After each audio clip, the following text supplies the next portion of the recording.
sento, non parlo, non c'è nessuna. Non parlo, non parla perché c'è la paura. Nanna è.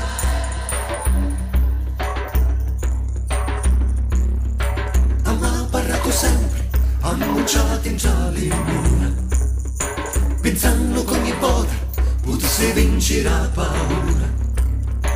A notte i muri, aspettare un nuovo giorno, danza di pensieri che non vedi, che non senti, come pescatori che pigliano l'essere domani, sfizzando la vita qui e poi ricominciare.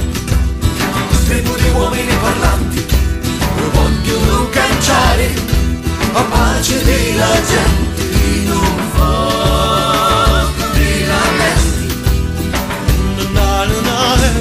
Non c'è nessuno più a dire, rubare il mondo anche a Dio, siamo portatori sani e cattiveria. Non c'è di bugie,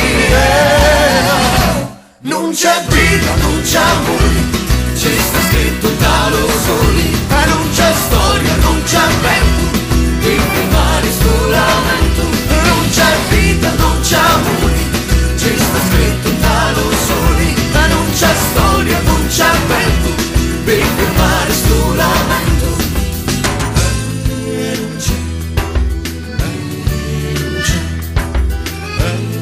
Non c'è, andare.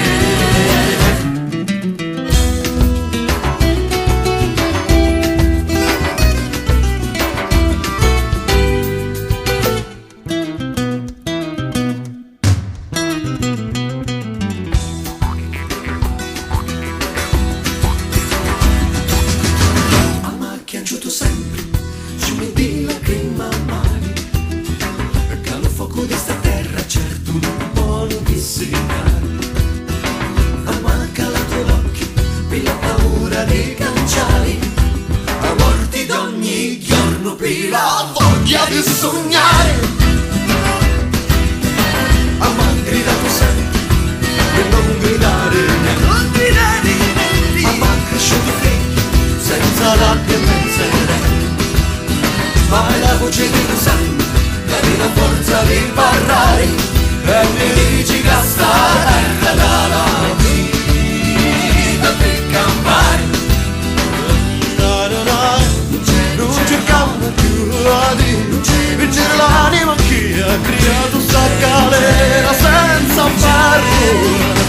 Non c'è senza paura. C'è la vita, c'è l'amore, c'è la parola lo Signore, c'è la forza ogni momento, per fermare sto lamento. C'è la vita, c'è l'amore, non fuori niente più dolori, e non c'è odio, non c'è guerra, ma l'amore resta terra. Ora c'è, ora c'è, ora c'è, andare. Io vivo, io sento, io parlo, ora c'è, sì c'è qualcuna. Io parlo, tu parli, si parla perché non c'è paura.